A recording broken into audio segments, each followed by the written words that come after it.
G'day guys, I've just returned from the Australian ITC Championships where I took the world leaders and got some exceptional results. So I want to share those with you today in an event summary video. I'm going to break down every game, I'm going to break down every strategy, what worked, what didn't work, what my opponent's lists were, what the missions were, everything. So I hope you enjoy the video and let's get stuck into it. Look for the blood god.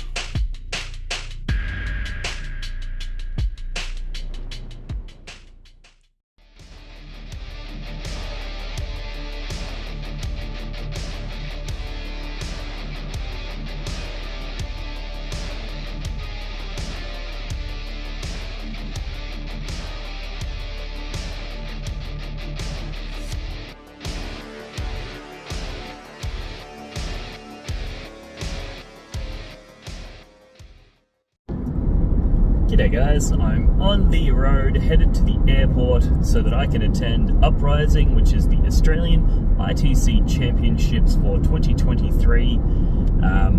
This is the biggest event in the Australian singles Warhammer 40k calendar.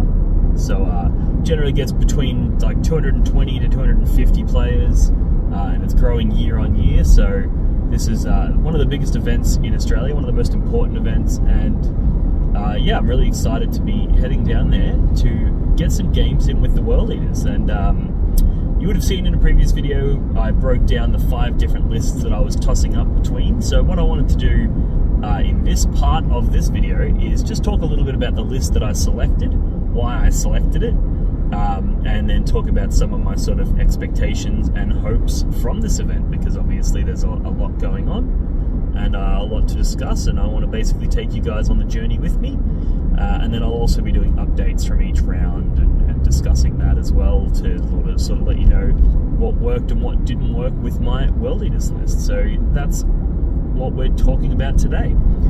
So the list that I decided to take is actually the exact same list, point for point, exactly the same as what I took to the Victorian Team Championships. And the reason that I took this list, which this list was broken down in my summary of the 5 potential lists, the reason that I took it in the end was because I've been really busy at work lately. I've been really busy with a bunch of other projects that I'm working on. And as a result, I haven't really had time to properly test all of the other lists. And Uprising is an 8-round super major, similar to the LVO.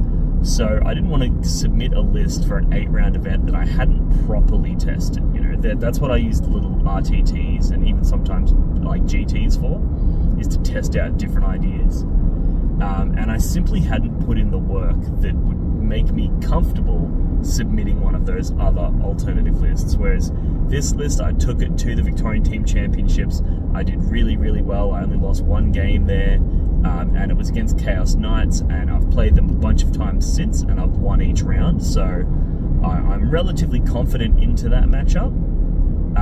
So now I'm feeling very confident on that list. So even though I think there's definitely potential for improvements, I just straight up just didn't have the time to properly test them out. So that's the list that I'm running, which I'll break that down in some detail in a moment. But first, I just wanted to talk a little bit about the event itself and share some of my sort of hopes and expectations. So it's an 8-round event. I'm hoping to go 6 wins, 2 losses at minimum. I would love to, of course, I would love to win the event, go undefeated, or 7-1 would also be a fantastic result. But you know, 6-2 is I think is pretty reasonable. Or 5-3 I would accept. Anything less than 5-3 and I'll be quite disappointed in myself. So that's sort of my expectations going into the event. It's a relatively hard field, however there are a number of top players that are unable to attend this year due to various reasons. One of them was supposed to be sitting right next to me on the drive, but unfortunately he had to pull out very last minute. So yeah, so there's a few people that aren't attending, so that does increase the odds. But then the addition's in such a place right now, which we've seen from the LVO, that there's such a good spread of factions that it's entirely possible that I could just lose some games early on, and then it invalidates my sort of goals. So I'm not going in with too much stock on myself. I'm just aiming for that, 6-2 would be what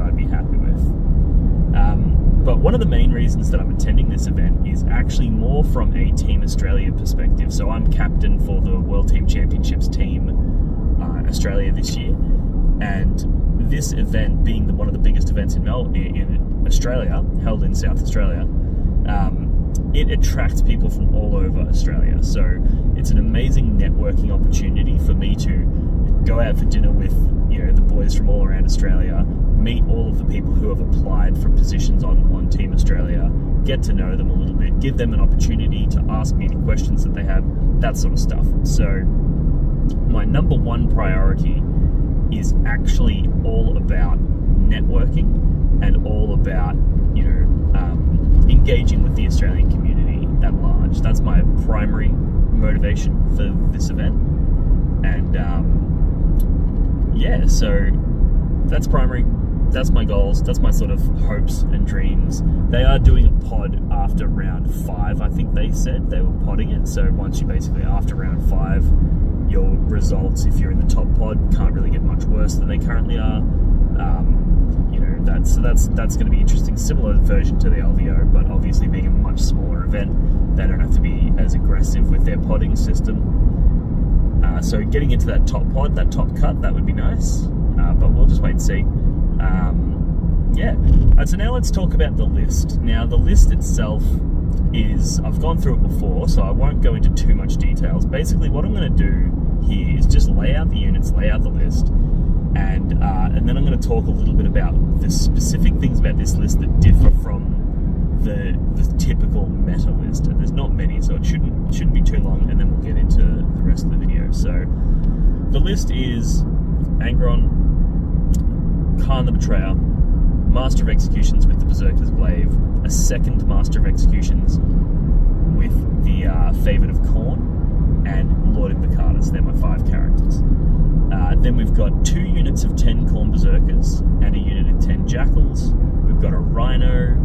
We've got 3 units of 3 Exalted 8-bound and 1 unit of 3 regular 8-bound. And that's the list. So it's not overly innovative. There's a few things that I've done that differ from the norm though. So one of them is that I have 3 units of 3 Exalted 8-bound. So a lot of people are taking that one big unit of 6 and then maybe 2 units of 3, or big one of 6 and then a single unit of 3.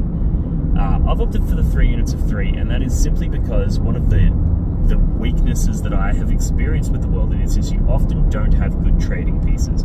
Your opponent can often go put like a real small unit, a 70-point unit worth of nothing on an objective, and then you have to respond with a 150-point unit of 8-bound, or a 135-point unit of regular 8-bound, 150-point of Exalted 8-bound, or a 200-point unit of Berserkers. Or you have to send out your big units, expensive units, to trade for their crappy little ones. And that I found was really taxing. So increasing the number of units I have by sacrificing that big unit goes a long way towards correcting for that. So that's why I've gone with the 3. And then also generally what I'll do is I'll put one of them in strategic reserves so that it can be my rapid ingress threat, because being able to just having something in there means that in your opponent's turn they can't just walk off of an objective marker, because you're like, well, I'll just rapid ingress onto it and then score my 5 victory points at the start of the next turn. So they actually have to put themselves on all of the objectives all the time, and they also can't just leave an open hole in their backfield, because you can just rapid ingress there and then go charge them. It forces your opponent to do things that they might otherwise not want to do. So having one of the units of 3 in strat reserves is fantastic. And then the other 2 units of 3 will generally get the scout move from Lord Invocatus. So now you've got 2 units of 3 Exalted 8-bound scout moving, Invocatus himself scout moving, and then the single unit of regular 8-bound also scout moving. So it's got a very strong forward presence and a very strong alpha strike, which goes a long way to helping the list do what it needs to do. So that's the first area where I deviate from the norm. And then the second main area where I deviate from the norm is a lot of people put the Favored of Khorne relic, which everybody agrees you need, right? You have to have it. Most people put that on a Juggernaut Lord, whereas I put it on a Master of Executions. And the reason that I do that is because then I have 2 units of Khorne Berserkers, both of which have fights first. And in a lot of matchups, that creates really challenging situations for your opponent, because if they don't know the tricks and the specific ways to get around always fights first, they're going to really struggle to break through that. And it just means that you can also really put heavy leverage on the Blood Surge move. Your ability to just go, cool, I'm going to send this first unit of Berserkers in, it's going to blow one thing up, and then it's going to sit on this objective marker. And it's like your opponent can't charge it, because if they charge it, you fight first and you just kill whatever charged it. And they kind of can't shoot it either, because if they shoot it and they're too close, you're just going to Blood Surge move into them. So what that essentially means is your opponent has to move away from the center, they have to move away from the Berserkers, and then shoot them. And then it's like, okay, cool, they move the whole army back, they shoot the whole army in, and they like decimate those Khorne Berserkers, right? And then next turn, you go, cool, I've got a second unit of Khorne Berserkers. So you send that out and you do it again. You go, cool, the Berserkers hit this thing, blow it up, and now I'm on that objective. And your opponent now has to abandon that objective as well. And being able to do that twice, which I generally will do turns 2 and 3, is really, really effective way of establishing board control. Meanwhile, you've got Angron going around just being an absolute monster, 8-bound, tying up things and blowing things up. It's a very effective strategy, and even though the Khorne Berserkers, I think, are way too expensive, especially when compared to like Chaos Spacer and Chosen, an argument could be made that it's the Chosen that are too cheap, not the Berserkers too expensive, but I think the Berserkers are too expensive. The AP one just means that often if you're charging something, they just go Armor of Contempt, and then the Berserkers just do like nothing to them. And the one that doesn't have the Master of Executions with the Glaive, the one that has the Master of Executions with Favored of Khorne, it doesn't really have that same explosive capacity that the Glaive Mo does. So it's not a super effective like nuclear attack that you can launch on your opponent.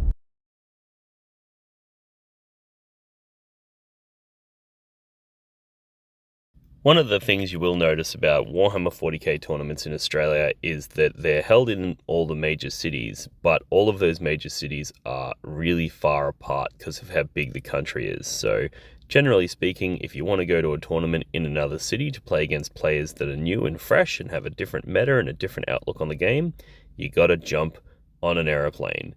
I'm not too upset about this though, because I really enjoy travel by the plane.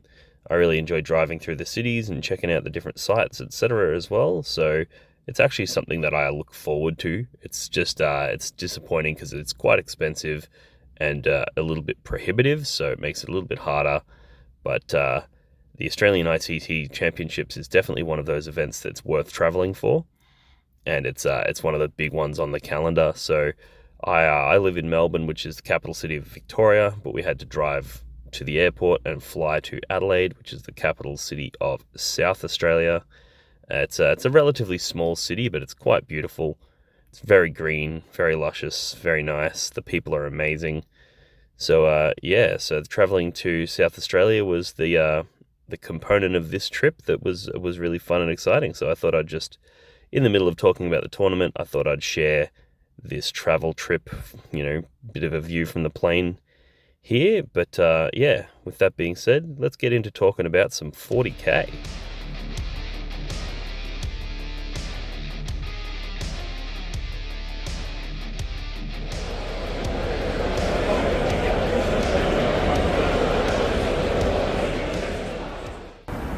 G'day guys, here we have the end of the first round of Uprising, the Australian ITC Championships.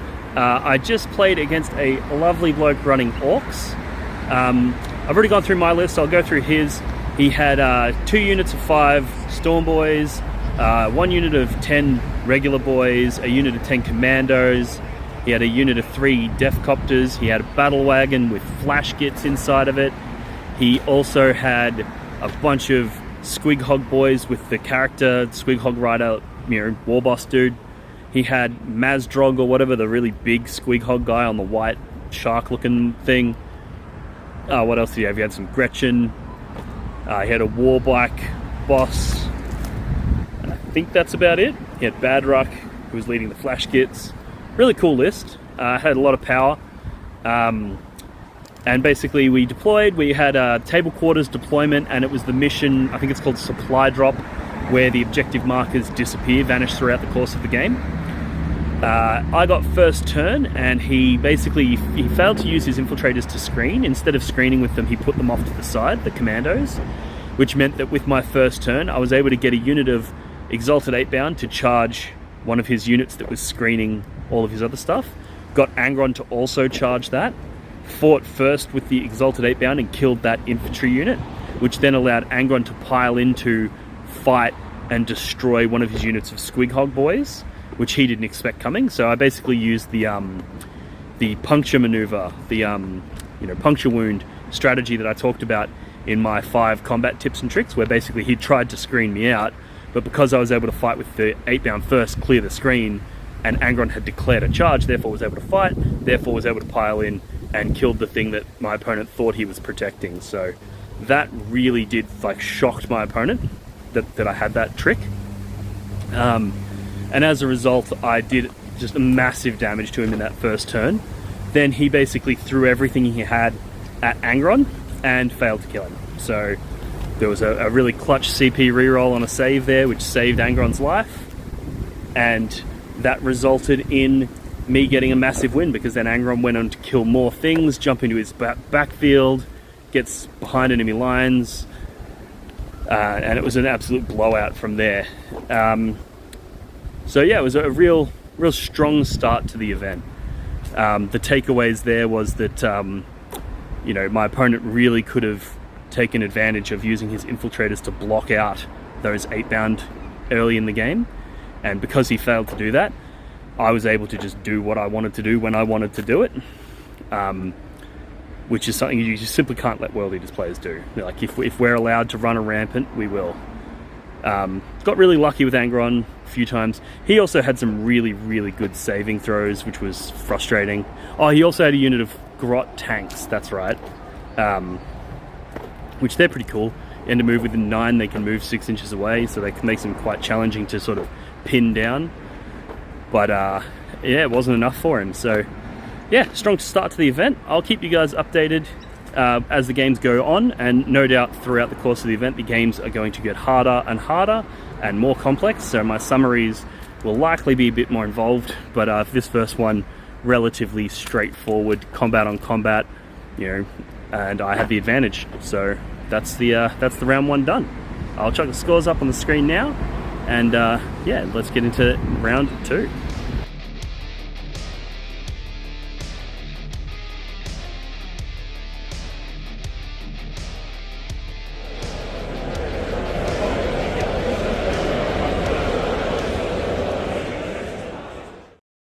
Alright, g'day guys, end of round 2. This time I got paired into a wonderful Leagues of Votann player. Really cool dude. He had quite an interesting list. Now, I've never played Leagues of, not in 10th, I haven't played Leagues of Votann before. So, and he had just come from versing another World Eaters player. So I was like, oh, this game's going to be interesting. You're going to have a mad information advantage, because I'm not going to know what your shit does and you know what mine does.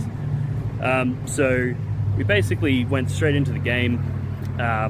He had 3 units of 3 Pioneers, the jet bike dudes. He had 1 big unit of whatever their Terminator equivalent looking guys are. I'm not going to even attempt to remember the names. He had 2 units of 3 of the Devastator-y looking dudes, the ones with their big guns and like those suits. He had 3 of the little transports. He had 2 land fortresses. He had 2 units of the Berserkers, 2 units of 5. He had a couple of units of 5 just like little warrior dudes, the normal dudes. And then a smattering of characters. So he had like 1 character who's like a really good beat stick, another one that reduces income damage to 1, and another one that does something else that attaches to one of his units. It was a really interesting game. We played the one where you have spawning objectives, so you can do the action in your movement phase and it creates a new objective. And he also obviously has a ton of scout moving units, and so do I. So it was going to be a really interesting match. I deployed everything so that if I got first turn I'd be able to scout it forward and go in for charges, but if I got second turn I'd be able to scout it backwards to be safe so that he wouldn't be able to shoot it. And then he sort of just kind of frontlined everything. I think he had a similar deployment philosophy where he was basically going to, if I went first, scout away, if he was first, scout in. And he got the first turn, so he basically scout moved a bunch of his stuff around, but he wasn't really able to get angles on any of my units because I'd used my scout moves to hide so well. So that was the first turn. He basically just moved out, couldn't do any damage, did very little. And then in my turn, turn 1, I went in and I took the center objective off of him with some 8-bound, and he had like deployed a unit of 5 berserkers in front of one of his land fortresses behind a wall in an attempt to stop Angron from being able to charge the land fortress. But I did the same trick, the puncture maneuver, where I basically throw a unit of 8-bound into the berserkers, Angron into the berserkers, fight first with the 8-bound, killing those berserkers, whatever they're called, the Votann berserkers, and then after killing them, now Angron can activate, he piles into, hits the land fortress, and then I roll my hit rolls. I get 9 hits out of my 9 attacks with Angron, but then rolling to wound, I'm wounding him on 3s, and of my 9 attacks, I rolled 6 1s and 2s, so I only put 3 wounds through, and then he had a 6-up save, and he passed 2 of them, so I failed to kill the land fortress, which was really disappointing. But it was fine because then basically that 8-bound that had killed the berserkers had piled into both that and a different transport, the transport the berserkers got out of, and the idea there was that I was going to try to keep him from shooting me by keeping him locked in combat and making it so he can't fall back. But then he passes his battle shock tests, falls back with everything, shoots, kills Angron. However, when he killed Angron, I rolled the d6, I rolled the explosion, and then Angron's explosion, I rolled a 6 for the damage, which killed the land fortress. So it was a fucking, like, really interesting thing where it's like, it looked like that's, like, really lucky on my part, but in reality, he should have just killed it in the fight phase, right? So, and it being able to fall back, they have a stratagem to fall back, shoot and charge, so it fall back, and then it provided its shooting into Angron and helped killing him. So had it gone my way and I'd killed it in the fight phase, it wouldn't have been able to contribute that shooting. Meanwhile, there's some stuff happening in the middle where there's units jumping out to try to basically go back and forth. He keeps creating and spawning objectives. I didn't spawn a single objective this game. I never do. I basically let my opponents spawn them, and then I go and kill the unit that spawned it and claim the objective for myself. So I don't bother with spawning objectives in this mission. There was a few moments where when he brought down his big Terminator unit, he brought it down in such a way that it could see a Berserker squad. But then he shot the Berserker squad with one of the little Razorback looking vehicles, the little transport tanks, killed one Berserker, and then I Blood Surge moved into the tank. And as a result, his big Terminator unit that he dropped that were planning on blowing that Berserker unit to pieces wasn't eligible to shoot them. And then as a result, the Berserkers then killed that. I had 8-bound to charge in, and it absolutely eviscerated all those Terminators. And at this stage, it was pretty much game over. I was scoring really, really well on my secondaries. He was failing to score his secondaries. I think he drew Assassinate in his second turn, and he held it all the way till the end of the game. He kept holding the objective, thinking, I'll score it later, I'll score it later, I'll score it later. And as a result, I just played super cagey with my characters and just didn't give him any really clear, good opportunities to score that card. And it ended up being like a 96 to 26 point win in my favor. So really, really good result. The dude was a good dude. But his list was pretty good as well, to be honest. I actually rate Votann. I respect them. They've got, like, those little transports are really good, the Terminator is really good, the damage output is really, really good, and they've got lots of units. So they're able to play that trading game quite well. I think he just, he overcommitted, and when people overcommit into World Eaters, that allows me to trade up. I can go, cool, now that you've put multiple things out, I can use my one unit of Berserkers to kill multiple things, and then put myself in a position where I can Blood Surge into multiple things. Whereas if he was like, cool, I'm just going to put one unit out onto that objective and keep the rest of my army back, well, now I have to trade big valuable units for his smaller, less valuable units, which is a problem for World Eaters. But yeah, everything considered, it was a really, really good game, and that's another big win on the board for me. in round 2. And we're about to jump straight into round 3. So I will update you guys when I have more information on the rest of the event. All right.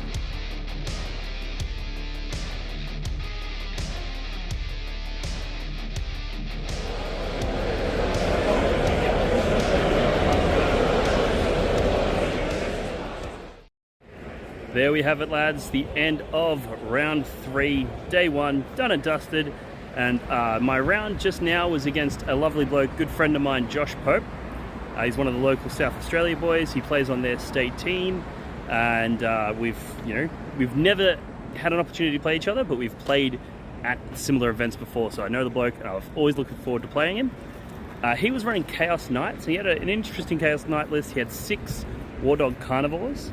He had 5 Brigands, he had 1 Stalker, and then he had 2 units of Fleshhounds and 2 units of Nurglings as his demonic allies.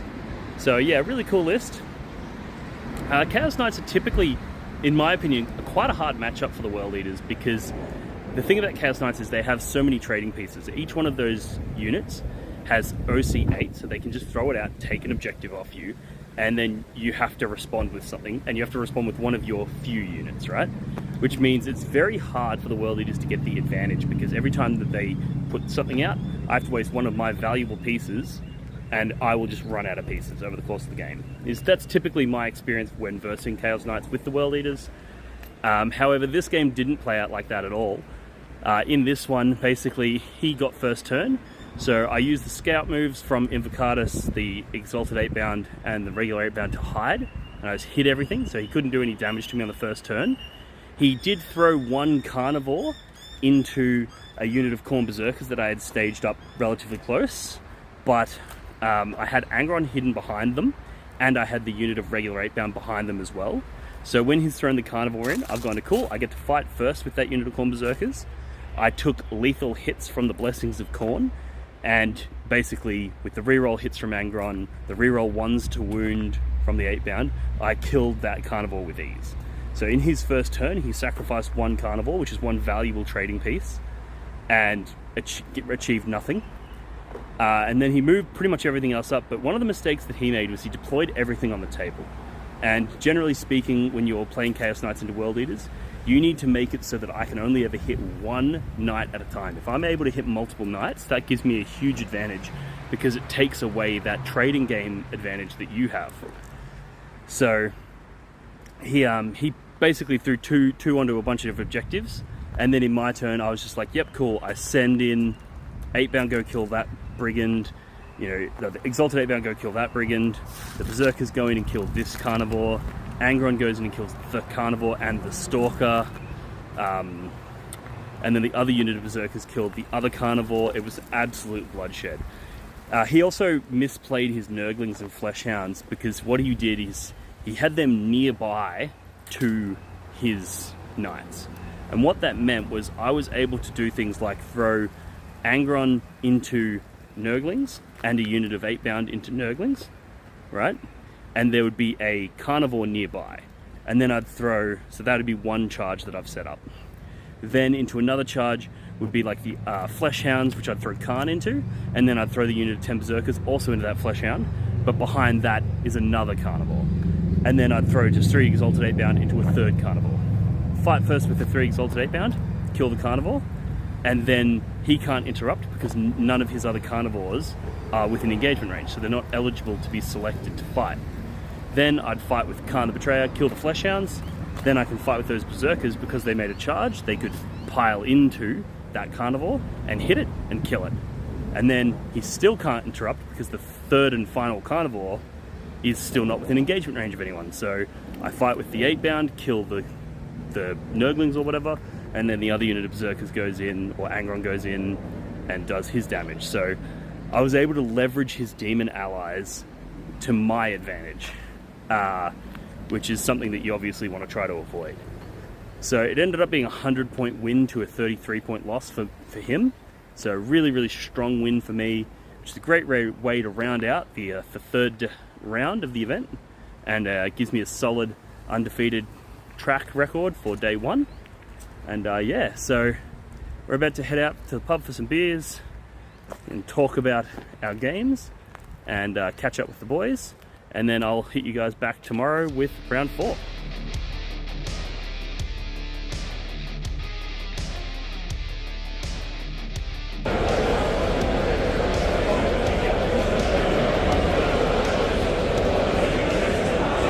G'day guys, there we have the end of round 4, first game of day 2 at Uprising, and I just had one of the most intense and exciting and thrilling games of 40k I've played in a long time.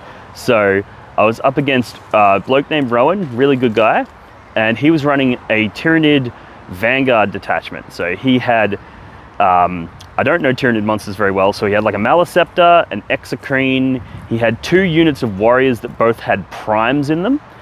He had a unit of Von Ryan Leapers, he had a couple of Neuralictors, I think they were. What else did he have? He also had 2 Morlocks, he had Old One-Eye, he had Ripper Swarm, he had a Biovore, a Pyrovore, whatever that new brain bug looking guy is, the one that forces your battle shocks to be worse. No idea what it's called. And I think that was about it. But it was, the mission we played was the Hold More, Kill More, and it was really interesting. So the thing about his list that is really, really powerful is basically he can infiltrate forward his Von Line Reapers and his 2 Neuralictors. And then he had an enhancement that allows him to redeploy units, which he does after he knows who goes first. So basically he was able to put them out the front to screen out my scout moves on all my 8-bound and stuff. And then after knowing who goes first, he then can either redeploy them back or keep them on. So basically he screened out my scout moves and then I got the first turn. So he just left them there. He pulled back his Von Ryan Leapers, and but left the 2 Neuralictors who were positioned in such a way to block out my scout moves, which meant that basically the 8-bound weren't able to do scouts, and that meant my turn 1 Alpha Strike was very limited. So then I did what I thought was going to be a really strong play, where basically I threw the 10 Berserkers with the Berserker Glaive out of the Rhino, which was deployed on the line. So I sent them all the way in, because he deployed like a unit of Gargoyles. He also had 2 units of Gargoyles. So he deployed his unit of Gargoyles along the front line and then all of his stuff behind it. So I threw the Berserkers into the Gargoyles, and then I threw Angron into the Gargoyles as well, so that when the Berserkers fight, they kill the Gargoyles, and then Angron piles in and then kills something as well. So that was my plan. He then heroically intervened with the Von Ryan Leapers, which I saw coming, but I didn't realize that they had a strat for precision. Now I should have asked, that's on me. But basically he's then used the strat, he's precisioned, and he's killed my Master of Executions, killing the Berserker's Glaive before he even got to strike, because they also have always fights first. So that was a fucking disaster, because I'd positioned the Master of Executions and the 2 big axes in the unit so that they could go into Old One-Eye. I'd positioned the rest of the Berserkers so they could kill the Gargoyles, and then Angron was gonna, after the Gargoyles were gone, he was gonna pile into it and kill the Maliceptor. So that was gonna be a huge blast to his lions. But he killed the Master of Executions with the precision. Then the Berserkers fought and killed all the Gargoyles and like 2 of the Von Ryan Leapers, I think. Then Angron piles into the Maliceptor and failed to kill it. So I've rolled 9 attacks, 9 hits, but then again on my wound rolls, I rolled like 6 fucking 1s and 2s. So 3 wounds get through, and then he has a 4-up invulnerable save, of which he passed 2. So I didn't kill the fucking Maliceptor, and then it went back into Angron. I don't think it did any damage, but it was kind of didn't matter at that point. And so realistically, my first turn, all I killed was a single unit of Gargoyles, and then he goes into his turn, and because it was the Hold More, Kill More, he then went and killed more, because he killed the Berserkers and Master of Executions, so they're gone. And now that the Berserkers didn't have the Master of Executions, because he was precisioned out, that meant that they no longer had access to fights first. So in hindsight, what I should have done is I should have strung the Berserkers out so that the Master of Executions wouldn't be able to make it in base contact, and therefore would just have to end closer to the enemy unit.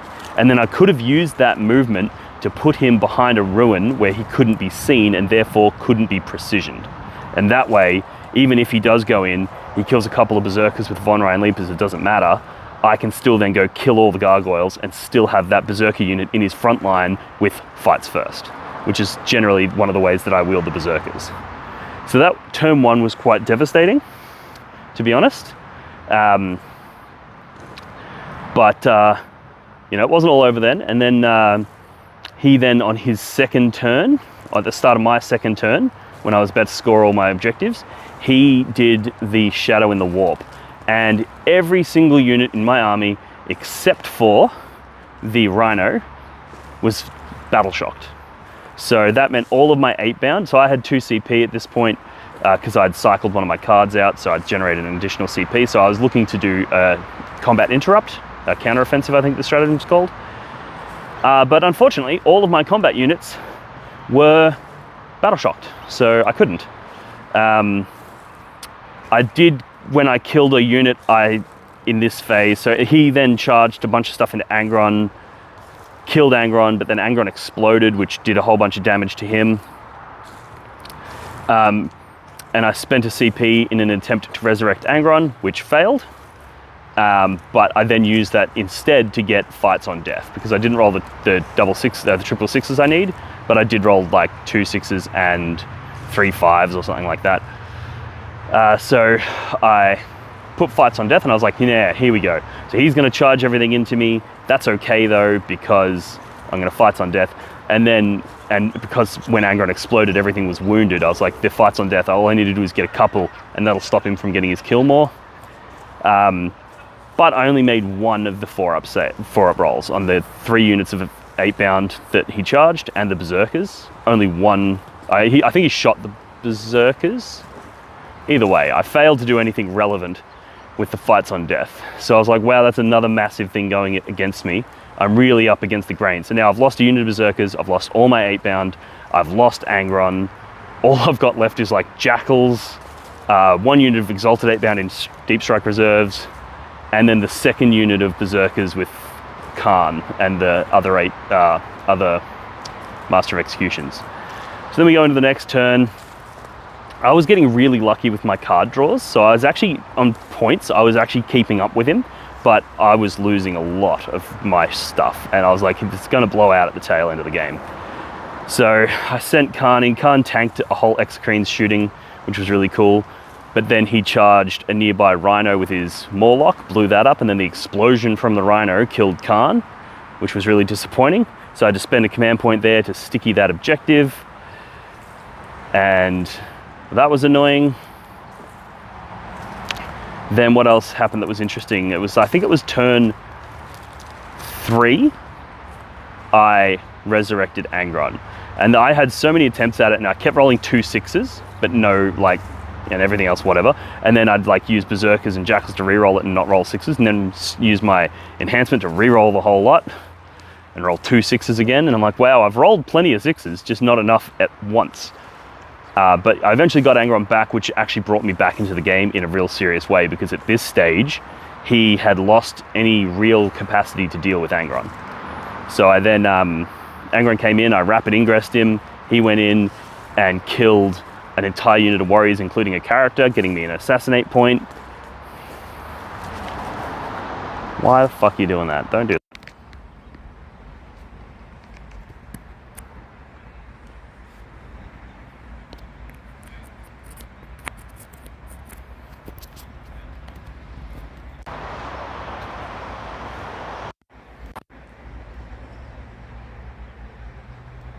Sorry, the camera just crapped out a little bit. So Angron went in and killed an entire unit of warriors, got me an assassinate point, and the game ended with him on 86, me on 85.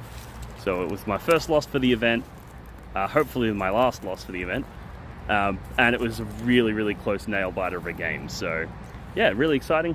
It was a ton of fun. It was very technical, because he had, like, the Vanguard detachment gives him the ability to move after I move near him. He has the ability to heroically intervene. He has the ability to fights first. He has so many different little combat tricks that he can use. Like, I can move near one of his units. He can go, cool, I'm going to make a 6-inch move over to there and then heroically intervene over there. So it's similar to like what I do with the Berserkers, where I'll, like, you know, the Blood Surge move and stuff. Problem is, mine has to go closest to closest, whereas he can fucking go in whatever direction he wants. So that was really annoying, but it was also really like engaging and really fun trying to figure out how to sort of square that circle. So a very technical game, a very enjoyable game. So yeah, that's a interesting result, interesting game, and I look forward to doing a bit more of a deep dive on the Tyranids, because I actually think they're completely underrated. I think they're really, really powerful. The way he was able to weaponize those abilities was fucking cool. And I was talking to him a bit about it after the game, and he was talking about how it's even better in the shooting matchup because he can like rapid ingress lone ops. He has a stratagem that allows him to turn any one of his units into a lone op, which is very similar to like the Nurgle stratagem that CSM use. And also the ability to, you know, move when you move near him and stuff like that will help him get out of line of sight. So he's got lots of really cool tricks as well for the shooting matchup. So I think that's a faction and a list that people are overlooking at the moment. And yeah, so congratulations to my opponent, and I'll hit you guys with an update at the end of round 5.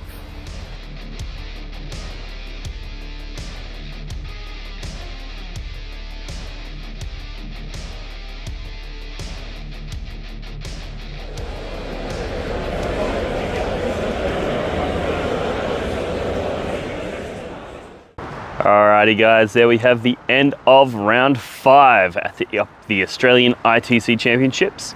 I got paired into another Chaos Knights player this round, another good friend of mine, Lawrence. He's actually one of the blokes that comes over to my house pretty much weekly or every second week for practice games. So we've played the game a few times, the Chaos Knights versus the World Eaters. Each time I've beaten him, and each time we've sort of talked about it after the game, talked about some of the ways that he could have, you know, done better and what he could have done differently. And then each time he takes that advice on, but then I beat him in a different way. And this was no exception to that. So his list was slightly different than the previous Chaos Knights player. He had a single unit of Fleshhounds, 2 units of Nurglings, and then he had 6 Carnivores and 5 Brigands and a Stalker, I believe. So very similar, but slightly different.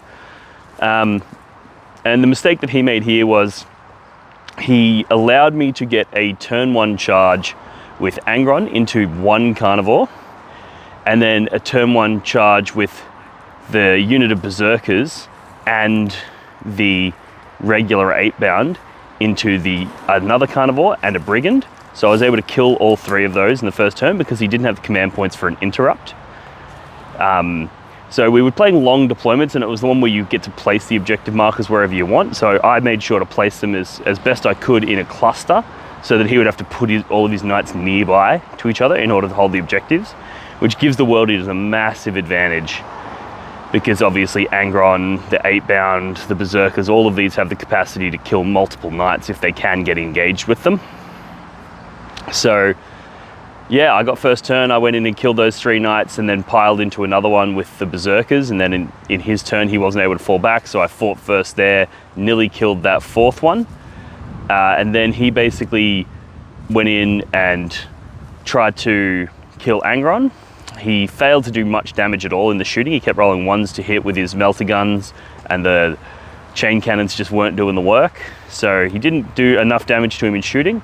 So he then charged me, he used tank shock, did 6 mortal wounds to me, and then when he fought he did 8 wounds to me, so he just short of killed me. And then in response Angron sent that Carnivore to the moon. So now, and then I killed another one, so by the start of my turn 2 I'd killed like 5 knights, and then in my turn 2 I proceeded to kill all of them except for 1, because he had 2 of them in strategic reserves. He had a Carnivore and a Brigand in strategic reserves. So that essentially meant that he had no Carnivores left really, because the Carnivores that were in strategic reserves were going to come on and like go for 9-inch charges, which was not ideal for him. And we more or less talked it out from turn 2, because when you only have 3 knights, 2 of which are coming in from reserves, and I still had my entire army on the board, it's not a very good position for the Chaos Knights player to be in.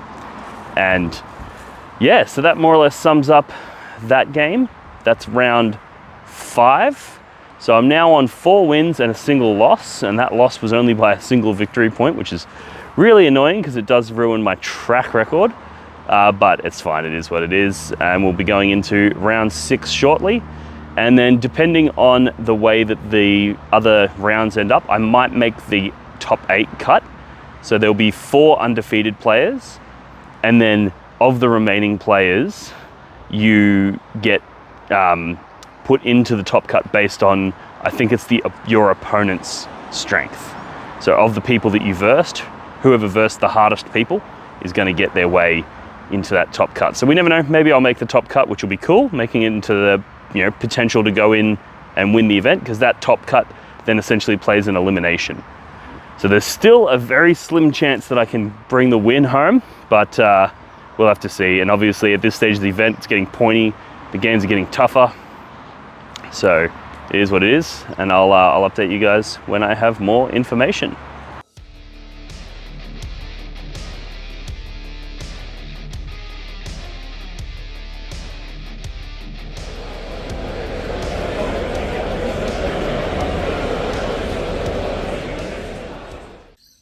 G'day guys, it's day 3, first thing in the morning. We're about to go into round 7, and I thought I'd just take a moment to give you guys an update on my round 6 results, because there was a very interesting game. I played against Alexander Inglezos, who's one of the Team Australia coaches who went over to the World Team Championships with me last year, and he's also an Art of War coach, so a very competent player. And he was also running a very scary list, so he was running Adeptus Mechanicus. Now, I haven't played Adeptus Mechanicus in 10th edition. I don't even think I've played them in 9th edition. It's been a long time. So forgive me if I get any of the unit names wrong. But essentially he had 6 units of Skitarii Vanguard with a bunch of characters in them, 4 of the transports, the boats. He had 3 big units of the flamethrower guys with the wings, the sterilizers I think they're called. 3 units of 5 of the other winged guys with just the bullet guns. Then he had a unit of, I think they're called Frost Stalkers. He had a bunch of the dogs, the 3 units of 3 of the dog riding dudes. And an assassin. I think that's about it. But very MSU, tons of units. Which can be a huge problem for World Eaters players, as many of you will know. Like, we've got big things like Angron that really wants to be killing big things. When they've got lots and lots of little things, it can be quite hard. The mission that we played was, what's it called? I don't know what the mission's called, but it's the one where you have 4 objectives, so the central one gets removed. The one in your home is worth 2 points for primary. The one in their home is worth, I think, 6 points. And then the 2 ones, or it might be 8 points, and then the 2 in No Man's Land are worth like 5 points or whatever. Sorry about that aeroplane flying over. I hope that doesn't cook the audio too much. But yeah, really interesting game. He's a really competent, talented player on a faction that I have almost no understanding of, so I was really concerned going into this game. But it was really interesting. So he has a lot of infiltration capacity, so I knew he was going to shut down my scout moves, so I basically spread my army out as much as I could whilst making sure that as much of it was out of line of sight as possible, because I didn't want him to just go in and alpha strike and blow everything up, but I also didn't want to get boxed in my own deployment zone, so that was one of the first challenges I had to figure out. And also he took fixed secondaries, and I knew that there's no way I was going to stop him from getting behind enemy lines and deploy teleport homers, because he was just going to be able to deep strike in my backfield, and I don't have enough disposable units to screen him out. So I was like, okay, he's going to max his secondaries, nothing I can do to stop him. So what I need to do is hurt his primary. I need to fight over these middle 2 objectives and defend my home as best as possible. I don't always have to hold my home. That's not super important because that's only worth 2, but I can never let him hold it, because then he's going to get a massive jump in his primary. So that was the sort of game plan going in. I took tactical objectives, and I knew basically in order to win this game I was going to need good luck on the cards, I was going to need to be able to fight those secondaries, and I was going to have to find a way to navigate around those flamethrower units, because they have the capacity to completely delete units of berserkers before I even get to charge anything, like it would just overwatch me dead. So I was like, that's a problem, so I have to navigate that. And basically the way the game turned out is turn 1 I got first turn and did almost nothing. I killed like 1 unit of 3 dogs with my regular 8-bound. And then in his turn he basically responded by killing that unit of dogs. That was pretty much it. But I was able to use that first turn to move up a little bit, just into positions a little bit further forward where I was still safe from his response, but close enough that I could threaten an attack next turn. And then basically he moved a bunch of things forward in his turn, didn't do a massive amount of damage, like he just killed the 8-bound. And then in my next turn, I went full send. So Berserkers went and cleared one objective, the No Man's Land objective in that corner. The other unit of Berserkers cleared this objective. In his first turn, he deep struck one of the Flamer units behind my lines, in behind the Jackals, and he basically shot my Jackals off of the objective, but I had a unit of 8-bound staged in there as well, so I was like, okay, cool, I've sticky the objective with the Jackals, so that's fine. He shoots them off, and then I basically sent out the Exalted 8-bound to deal with them.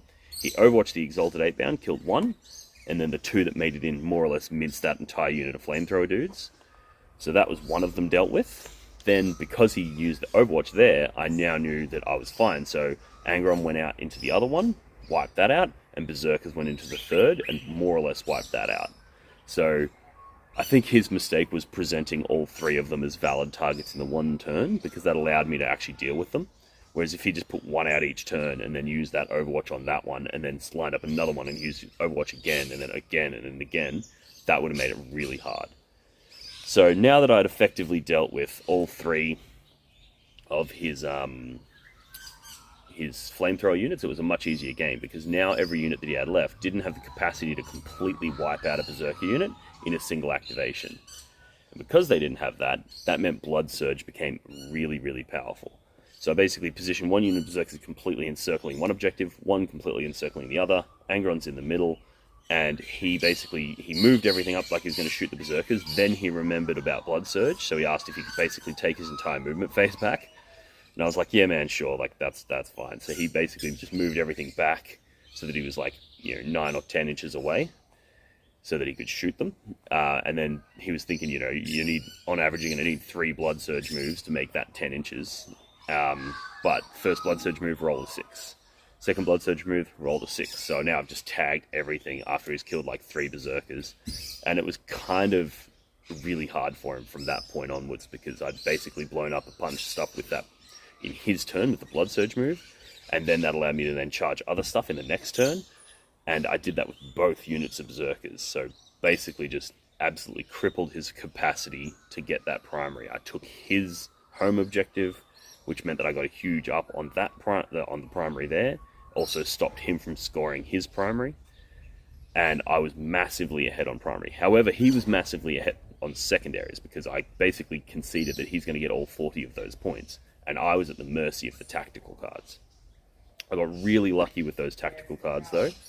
And overall, I would say I got really lucky in that game. There was tons of instances where I was rolling 6s like a motherfucker. So one of them was Master of Executions went into one of his units, and I basically said, okay, cool, I'm going to put the Master of Executions and the 2 big axes into this unit of Flamers that have 2 wounds, and all of the Berserkers, the regular ones, into this unit of Vanguard that are single wound models. And that Master of Executions got 6 attacks, rolls it, and rolled 5 6s, and I had sustained hits up. So it's like, wow, well that's, out of 6 attacks, that's actually 11 hits. And then he basically just went ham and wiped half of that unit out. And then the Berserkers wiped the entire other one out, and it was just an absolute bloodbath. And there was also a ton of instances where like he'd shoot at me with a bunch of 2 damage stuff, and I'd roll box cards for my Feel No Pain saves. And then the next one that gets through, I'd roll a 6 and a 1, so 2 damage attack doesn't kill a Berserker. And as a result, he was only killing like, 1 or 2 Berserkers with each activation, when on average he probably kills 3 or 4. Which then resulted in basically those Blood Surge moves being really, really, critical. And then I was rolling 6s and 5s for the Blood Surge moves. So the Berserkers were absolutely teleporting. There was one instance where there was the Berserkers on like this, my No Man's Land, the one that's closest to my deployment zone. And he shot at them and they basically Blood Surge moved 6, then 5, then and that got him into combat, which then meant they got the Pile in and the Consolidate, which they got all the way up to here. And then the next turn they moved, advanced, and then charged onto the other safe objective, his safe objective, so his No Man's. And it was just like these Berserkers just teleported across the board in a single turn. So the Blood Surge moves were absolutely critical for that to work. So absolute MVPs were the Khorne Berserkers. And then the other really clutch thing was he had his little Calidus Assassin that he'd put in my deployment zone early to get the teleport homers in behind enemy lines. It went in to try to kill Khan. And Khan basically all its attacks bounced off his invulnerable save, and then Khan slaughtered it, and then Khan went around and slaughtered everything else that he'd put in my deployment zone. Just turn after turn, Khan was just ripping things apart. So he was very, very good. I was so glad I had him in the list. The way I run him is I put the Berserkers with the Mo, with the Glaive in a Rhino, and I put Khan in that Rhino as well. And then basically I position that Rhino, I launch the Berserkers out when I need to deal with something big. But if there's something small or some small area of the battlefield needs backup, that's when Khan jumps out and goes and deals with it. Because Khan's 80 points, he's not going to kill a tank, he's not going to kill much big stuff, but he'll shred through small units like it's nobody's business. So when he started dropping all those units of 5 in my backfield for teleport homers, Khan would just jump from unit to unit, just absolutely slaughtering them. So yeah, really cool game, really good guy, and yeah, that sums up round 6. So we're about to go into round 7. Really excited. It's going to be fun. Hopefully I can get a couple more wins on the board. I'm currently on 5 wins and a single loss, and that single loss was only by like 1 point. So I'm really happy with my results so far. And let's see if I can keep this momentum going and represent those world leaders. Alrighty guys, I'll update you guys after round 7.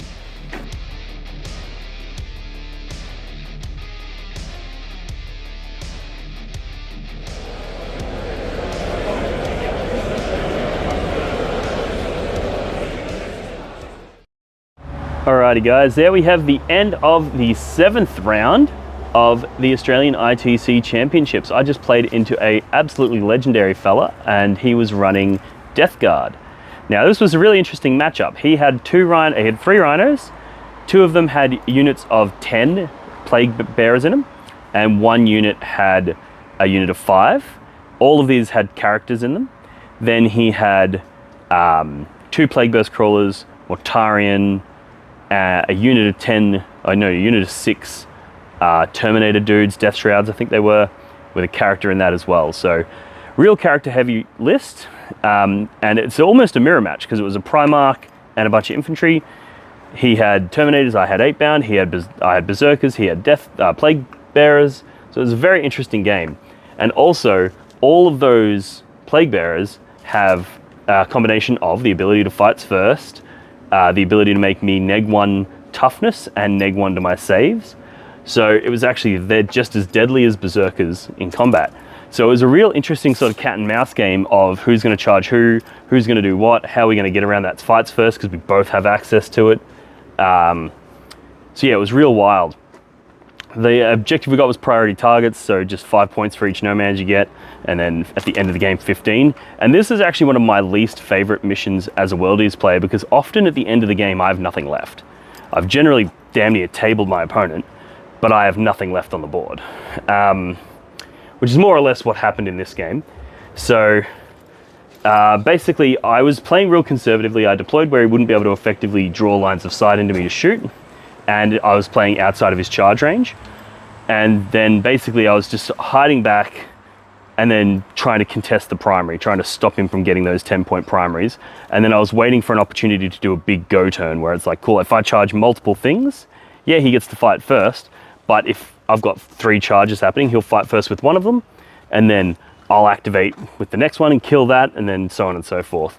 I was also trying to do some stuff like I talked about in the Combat Masterclass, where charging rhinos to sort of pile into and then tag and fight the Plague Marines. He played it really, really well though, where what he would do is when he disembarked the Plague Marines, he would either then run the rhino away, so it was nowhere near his Plague Marines, so there's just like a unit of Plague Marines on an objective, which if there's nothing anywhere near it, and it's in a ball, it's very hard for me to deal with.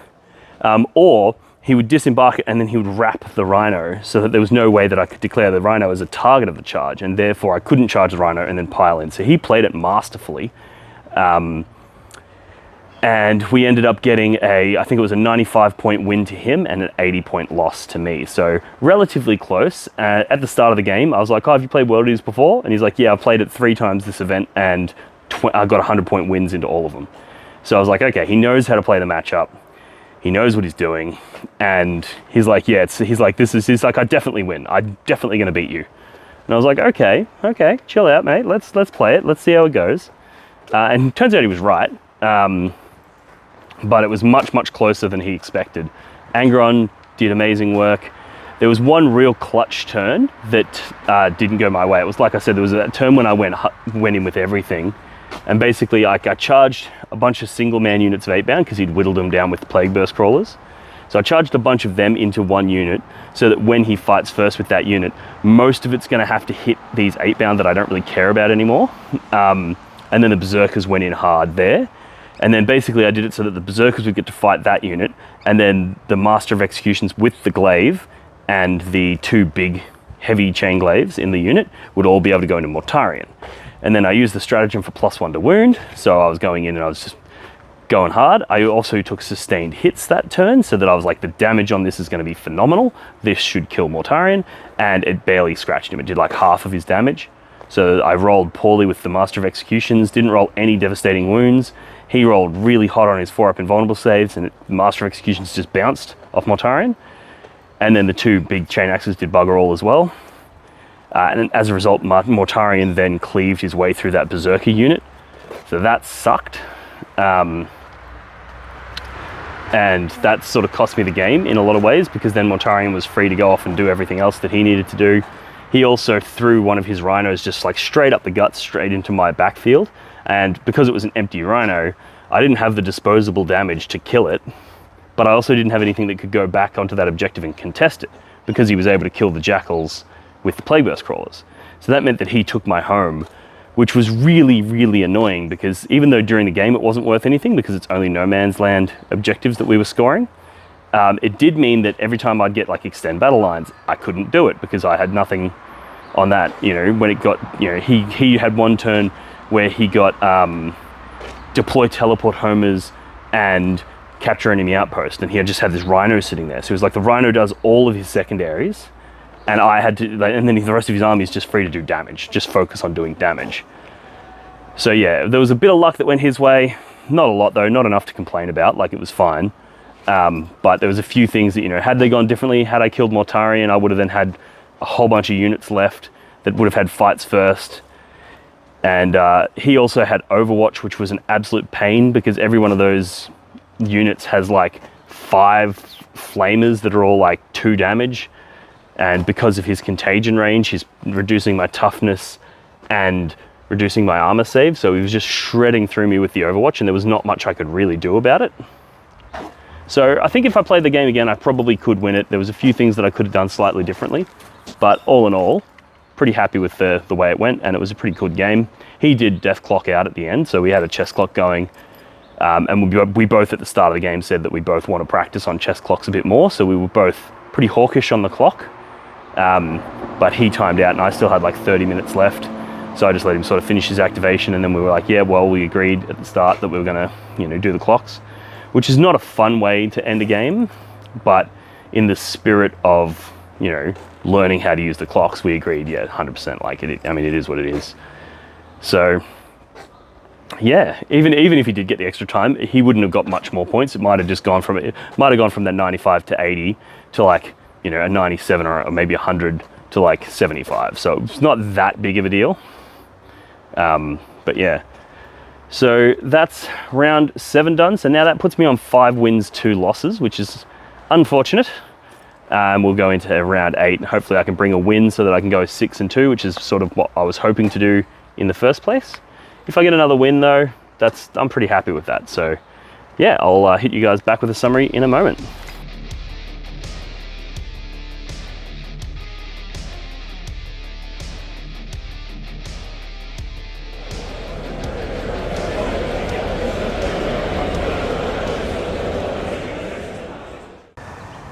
G'day guys, there we have the end of round 8 of the Australian ITC Championships, and I am knackered. Those 8 rounds of 40k is grueling. So this round I played into a really nice guy named Hewitt. He was running Black Templars, so his list had a Redeemer, a bunch of Sword Brethren, a bunch of Neophyte dudes, whatever the firstborn guys are, bunch of scouts. He had a Land Raider Redeemer, a Vindicator. He had a bunch of rhinos. He had an assassin. He had a Redemptor Dreadnought, and I think that was more or less it, and then a bunch of characters. He had Helbrecht, he had a Judicia, he had a Lieutenant, and a Tech Marine. The mission that we played was take and hold, so just standard, objectives, corner deployment, search and destroy, and chilling rain, so real simple. And it was real fast game, real fast. So basically what happened was he deployed pretty much on the line. I deployed further back so that he wouldn't be able to effectively charge me turn one. We rolled off the first turn, I got the first turn. He had units of scouts to try to block my scout moves, but he wasn't able to block all of it. Because like I said in the previous video, one of the ways that I get around people with scouts is I basically make sure the 8-bound are on this side, the Exalted 8-bound with Invocatus are on this side, and it's like, well, if you go to block those guys, they'll get in, and if you go to block those guys, these guys will get in. So I basically deployed like that, got the first turn, rolled my blessings, got my advance and charge, +2 move, and I just went full send, launched Angron and 8-bound into a unit. He had a unit of the normal Primaris dudes screening his Land Raider Redeemer, and inside the Redeemer were all his Sword Brethren and all that crazy stuff, right? So I just charged the 8-bound in, charged Angron in, fought with the 8-bound, killed them, piled in with Angron into the Redeemer, blew that up, which killed a couple of the guys inside. And I knew now that the Redeemer was out of play. I knew that the Berserkers were going to go ham in this game. I was really concerned that the Redeemer was just going to overwatch and burn all my Berserkers, deleting units, denying me the Blood Surge, denying me the fights first, and those were going to be the things that were going to give me an edge in the game. So I went in, did that, and then in his turn, he basically fired all the guns he had that were not flat 3 damage into Angron, and everything that was flat 3 damage he fired into my 8-bound. He killed a couple 8-bound. I think he killed 4 total, like 1 from one squad and 2 from another, 3 from another, or 2 from each squad, something like that. Not a massive amount, but he killed a bunch of 8-bound, but he failed to do any damage at all to Angron, and he also failed to kill my Lord Invocatus that had moved onto an objective. The objective cards that I got in the first turn, because I took tactical, were Cleanse and Capture Enemy Outpost. So I spent 1 CP in the first turn to do my auto 6 advance. Then I did my cleanse and I cycled out Capture Enemy Outpost. So at the start of his turn, I had 2 command points because I generate 1 in his and get 1 from cycling. And then in his turn, he did all his shooting, didn't do much damage to Angron, threw Helbrecht and his squad into Angron, and then I used the 2 CP for -1 damage. So those units, the Sword Brethren, they get +1 damage, but I put -1 to bring them back down to only a single damage on most of their weapons, 2 or 3 damage on some of it. And he basically got Angron down to only 4 wounds left, and then Angron wiped that squad out.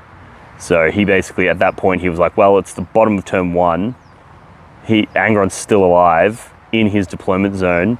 The Redeemer's gone, Helbrecht's squad's gone, he's lost a couple of transports here and there, Lord Invocatus is still alive holding an objective. He just conceded. And I'm like, fair enough, man, it's been a long weekend. So we called it there.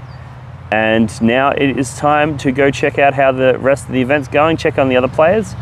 And I will update you guys with my final standings and my scores when they come in. There's still obviously a shit ton of time left in the round, so we'll see how we go. And I'll let you know, but basically that gives me a track record of 6 wins, and I'm getting crawled all over by bull ants. So 6 wins, 2 losses. One of those losses was only by a single point, which I know, winning by an inch or a mile, winning's winning. So yeah, I'm not trying to claim that that's equivalent to a win, but it just goes to show how close the World Eaters can make games. They can make them real tight. Actually, most of the games that I played were either really tight or blowouts in my favor. There's very few games where it was a blowout against me. I think World Eaters are really good at preventing that. But holy fuck, when they pop off, they pop off. So yeah, really happy with the results, and really enjoyed the games. There was not a single dramatic or, there was no, politics or any drama or any cheating accusations, or there's nothing. The event went smooth as you can see, it's beautiful sunny, summer here in Australia. So it's a great time to, maybe I'll go head down to the beach or something, kick back for the rest of the event while I wait for the boys, because this beach just 10 minutes down the road. But yeah, either way, I'll let you guys know what the standings were when the rest of the round's finished. All right, cheers.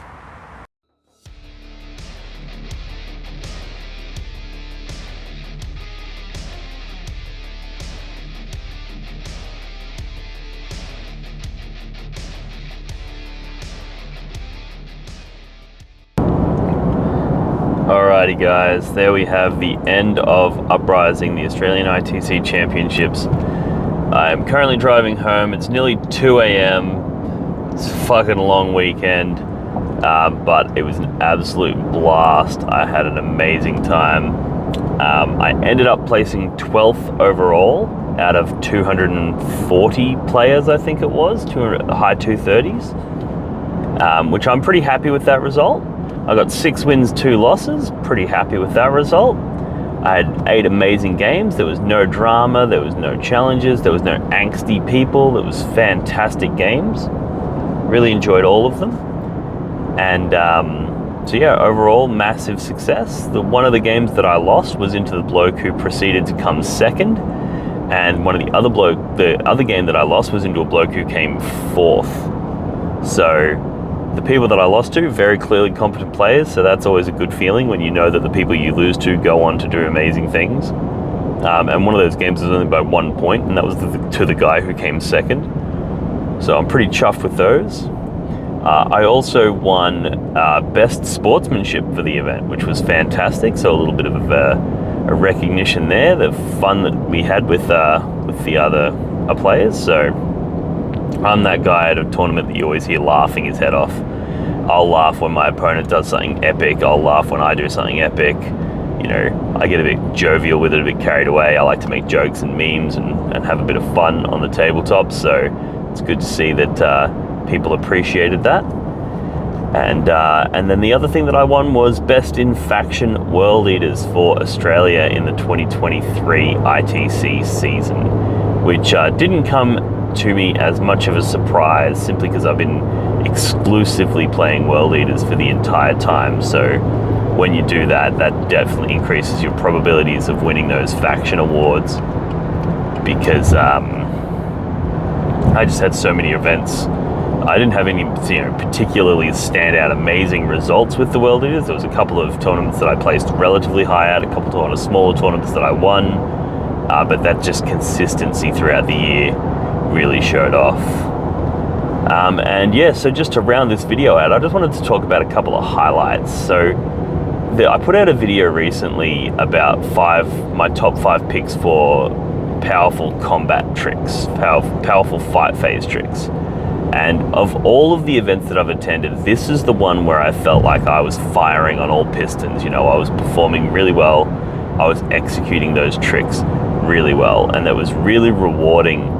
And different variations of the list that I'd been toying with, but I decided to stick with the one that I trusted, and the main distinction for this one was 2 units of 10 Berserkers with Master Executions in each, and it was those units were the MVP in most of the games. They did so much work. There were several games that if I didn't have that second unit Berserkers, I don't think I could have won it. The Blood Surge ability on them is so good. So the standard strategy there is literally you go out, you charge something, you kill it off of an objective, so you've got all these Berserkers sitting on an objective, and it creates this really tricky problem for your opponent to solve, because if they come in close enough that they can get on the objective, right, and try to shoot you off, and try to charge you off, well, you're going to fight first, and you're going to kill them in combat. So if they come close to try to get on the objective and then try to shoot you off, you're going to Blood Surge into them, so they can't do that either. And then if they go far enough away so that they can shoot you without any Blood Surge threat, well, the second they shoot you and kill you, you can just spend 1 command point and sticky the objective that you were just on. So there's almost no way for them to effectively take you off of that objective, unless they can get more OC on it than you. But Berserkers being OC too, and it's a 10-man squad, it's actually relatively hard to do. So yeah, really, really powerful combo, that Berserker thing. So even though the damage dealing on the Berserkers themselves isn't fantastic, because most of it's AP 1 damage, so pretty rubbish damage output, but that combination of blood surge, ability to stick your objective, and ability to fight first just really makes for a really tricky thing for your opponent to solve, especially if they're not familiar with combat tricks and they don't know the various ways that you can work to get around always fights first. It just makes it real hard for your opponent. So that was really, really cool. I really enjoyed that. Angron was an all-star as always. Every game that he died, I got him resurrected, and that resurrection was a huge boon. And as a result, that they often flipped games into wins. Now, I'm willing to grant that I was quite lucky in that regard, but he was just absolutely amazing. The 8-bound performed amazing. They're just so reliable with their damage. You know, when Angron's not around, you just switch to the hitting on 2s profile, and then all of a sudden they're super accurate, super reliable, super fast, and like unexpectedly durable. They're actually quite hard to put down. They don't just die to a stiff breeze. So the 8-bound were absolutely amazing. Yeah, the list just did everything. It really did. It performed quite well. It's obviously not going to be amazing into every matchup. There are some matchups that are going to be harder than others, and some matchups that are going to be unwinnable, but I think that's true for most factions and most army lists. You know, there's not... If there was an army list that everybody beat, that beat everybody, sorry, like if there was an army list that just always won, everybody would run it, and then the meta would counter it, and then it wouldn't beat everyone anymore, right? So yeah, overall, absolutely ripper event. I had an amazing time. Thanks for tuning in and checking out this. If you want to show your support, head over to the YouTube, the website, blogforthebloodgod.com. You can pick up t-shirts, apparel, dice, neoprene objective markers, battle mats, terrain, all kinds of stuff there. Great way to show your support. Join the Discord, the Patreon, etc. We do one-on-one coaching over there. We've got really good banter in our Discord. We share hobby advice and memes, and we just chill out. It's really cool vibe, cool bunch of dudes. Yeah, thanks for tuning in, and I'll talk to you guys in the next one. Cheers.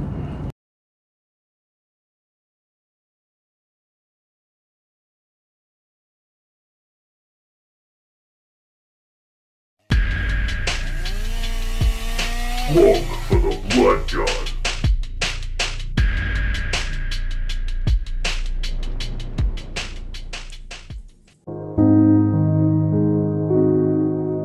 The Warhammer community suffers from some of the most prohibitively expensive essentials in the world, especially Australian content creators. Every single day, Dean wants to create content, but he can't.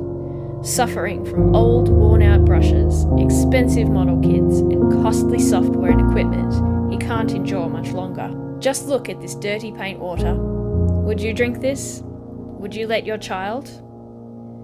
Even a small monthly donation can help provide Dean with clean paint water, basic tools for survival, and access to life-saving information and education. So please, follow the links in the description below and find out how you can sponsor a mad cunt like Dean today and end the suffering. Suffering that is cruel, unsustainable, and your fault.